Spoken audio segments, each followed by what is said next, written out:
안녕하세요. 취업리스트입니다. 오늘은 조경기사 실기시험에서의 요구 조건을 이해하고 도면을 그려나가는 방법에 대해서 설명드립니다. 시간의 흐름에 따라 포괄적으로 설명드리겠습니다. 1:200 스케일 기출의 근린공원을 가지고 설명드릴게요. 스텝 1. 동선 잡기. 시험을 시작할 때 먼저 부지도각을 그리고 나면 동선을 먼저 잡아주셔야 합니다. 도면마다 정해준 위치가 있으니까 그 위치를 참조하여서 동선 먼저 잡습니다. 규격을 지정해 주었다면 그 길이에 맞추셔야 합니다.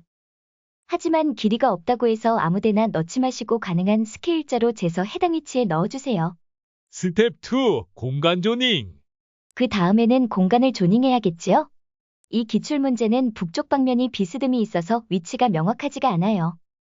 그래서 맨 땅에 헤딩하듯이 조닝을 하면 답안지와 틀릴 수도 있습니다. 책의 답안지를 어느 정도 외우는 게 좋습니다. 어린이 놀이 공간, 다목적 운동 공간, 포장광장, 노인정, 산책로의 5가지 위치에 조닝이 필요합니다. 사진처럼 조닝하시면 됩니다. 스텝 3. 공간 배치.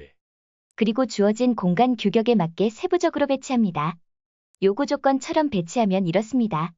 그리드를 그려서 제도하시는 분들도 많은데요. 그 부분은 개인의 선택인 것 같습니다. 스텝 4. 자폐 및 완충 녹지 구획. 공간을 조닝할 때 식재 공간을 확보하고 공간을 조닝해야 됩니다. 너무 타이트하면 나중에 식재를 그릴 때 힘들겠죠? 그래서 공간과 공간 사이에는 경계 식재를 위해서 최소 1m, 여유로울 경우 2m 이상 식재지를 확보하는 것이 좋습니다. 도면을 그리다 보면 아시겠지만 외곽에는 완충 식재 또는 차폐 식재를 해야 합니다. 그러나 완충, 차폐 식재를 2m 확보할 경우 너무 타이트하기 때문에 최소 3m를 확보해 주시면 됩니다. 4m를 확보해버리면 애매하게 남아버려서 또 관목을 식재해야 하는 귀찮음이 있습니다. 그래서 3m 아니면 아예 5에서 6m를 확보하는 게 좋습니다. 스텝 5. 시설물 배치. 파고라, 평의자, 휴지통, 조합놀이대가 있습니다.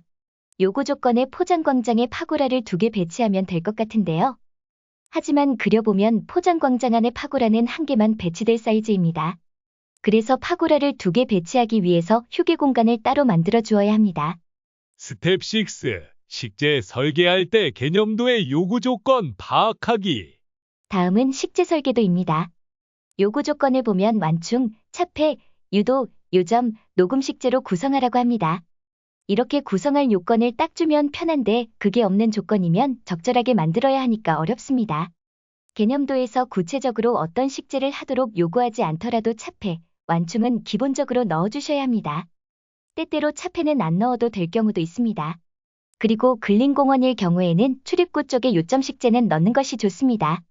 그리고 공간과 공간 사이에도 경계 식재를 넣는 것이 좋고 진입 광장이 있을 경우 유도 식재를 넣는 것을 추천합니다.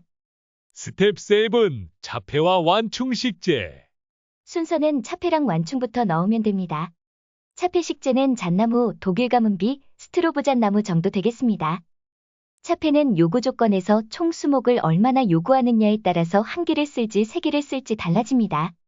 수량을 요구하지 않으면 잣나무나 독일 가문비에서 고르면 되고 많은 수량을 요구할 때는 차폐 식재에서 개수를 채워주시면 경관 식재에서 고민을 덜 할 수 있습니다. 완충 식재는 은행나무와 버즘나무 정도 되겠습니다. 완충 식재도 요구 수량 또는 배치해야 하는 면의 개수에 따라 1에서 2개 배치하면 되겠습니다. 스텝 8. 요점 또는 지표 식재.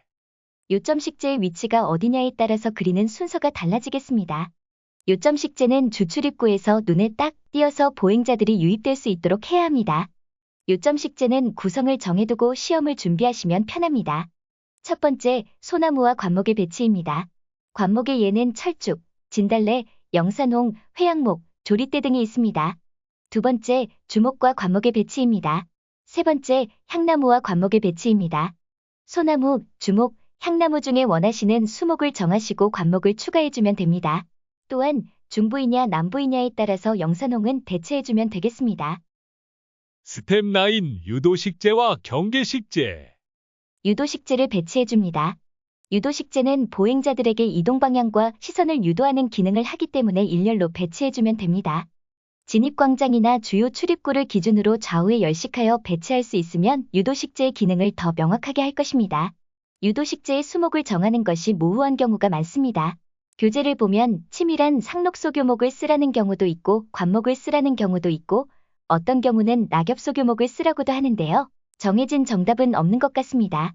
저의 경우에는 첫 번째, 일렬로 좌우 열식이 가능한 공원의 진입광장의 경우에는 수고 3m 정도의 낙엽소교목을 식재합니다. 형태나 색, 질감이 다른 식재들과 구분이 되었으면 해서 단풍나무나 벚나무를 주로 계획합니다. 두 번째, 광장의 느낌이 아니라 넓은 녹지대 안에서 길을 안내하는 경우에는 울타리 느낌으로 개나리, 철쭉, 회양목 등의 관목을 식재합니다. 개나리는 유도 식재로도 사용하지만 때로는 경계 식재로도 가능합니다. 정답이 없기 때문에 책을 참고하시고 인터넷 서칭하셔서 본인만의 기준을 잡으셔서 계획하는 것이 필요합니다.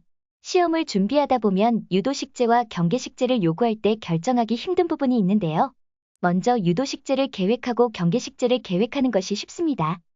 경계 식재는 공간과 공간이 밀접해 있을 때 울타리 형식으로 식재해주면 됩니다. 또한 지하로 내려가는 통로나 슬로프가 있을 때 안전을 위해서 회양목 등으로 경계를 해주면 됩니다. 스텝 10. 경관식재. 때때로 녹음식재. 그리고 나서 나머지 공간은 경관 및 녹음식재로 다 채워주시면 되겠습니다. 경관식재이냐 아니면 경관식재, 녹음식재이냐 아니면 경관 및 녹음식재이냐는 요구 조건을 참조하시고 그 외에는 시험자 본인 판단으로 작성하시면 되겠습니다.